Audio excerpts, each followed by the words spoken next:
শ্বশুরমশাই জামা ষষ্ঠী কিন্তু আজকে দিচ্ছে, এটা কিন্তু খুব স্পেশাল ব্যাপার। নমস্কার, আমি কাজল, কাজল ব্লগে সবাইকে স্বাগত। তো সকাল সকাল কিন্তু বাবা উঠেই কিন্তু রান্না বান্না সব শুরু করে দিয়েছে। আমরা সাধারণত এটাই জানি যে শাশুড়ি মারাই কিন্তু যত্ন করে রান্না বান্না করে গুছিয়ে কিন্তু পরিবেশন করে জামাইকে খাওয়ায়। এখানে হচ্ছে আমার বাবাই আমার মা, আর মাই হচ্ছে আমার বাবা, দুটোই একই জন।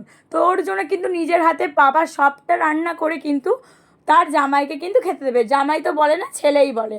তো প্রথমেই একটা কথা বলি, আমাদের কিন্তু জামাই ষষ্ঠী নেই।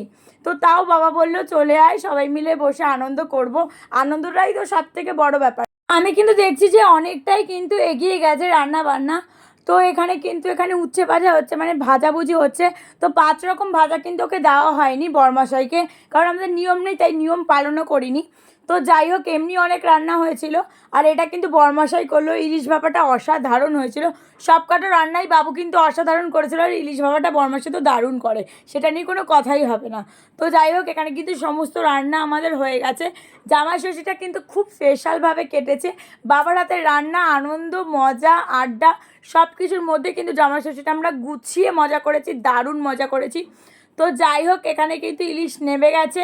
এবার কিন্তু খাওয়া দাওয়ার পালা। তো সাজিয়েছিল বাবু, আর আমি একটু হেল্প করে দিয়েছি বাবুকে।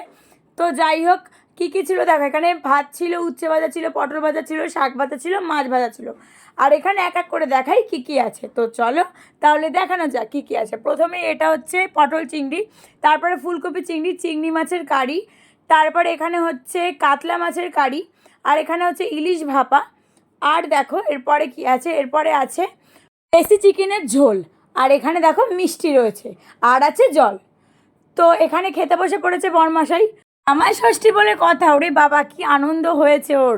দেখো এখানে কিন্তু আমি ক্যামেরা করছি, আর এখানে কথা কিন্তু কাজে কথাও কথার বাবার সাথে কিন্তু খেতে বসবে। ওর এটাই একটাই বায়না, তখন থেকে কেঁদেই যাচ্ছে। তারপর আমি বললাম ছেড়ে দাও, যে কথাকে খাইয়েই দাও। কথা তারপরে দেখো একটুখানি খাচ্ছে। তো ও যাই হোক, ও খেতে খেতে কিন্তু আবার ওরও ভালো লাগছে, আর এতক্ষণ ধরে কাঁদছিল। আর তারপরে যেই খাবারটা পেলো তারপরে আবার চুপ করে গেল।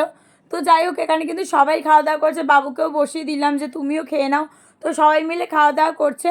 তো তোমরা জামাই ষষ্ঠী কেমন কাটালে কিন্তু বলবে। আমাদের খুব দারুণ কেটেছে, খুব ভালো কেটেছে। এরপর দেখো বাড়ি যাবার পালা। মানে বাবু আর আমাদের সবারই খুব মন খারাপ হয়ে গেছে, কারণ বাড়ি তো যেতেই হবে।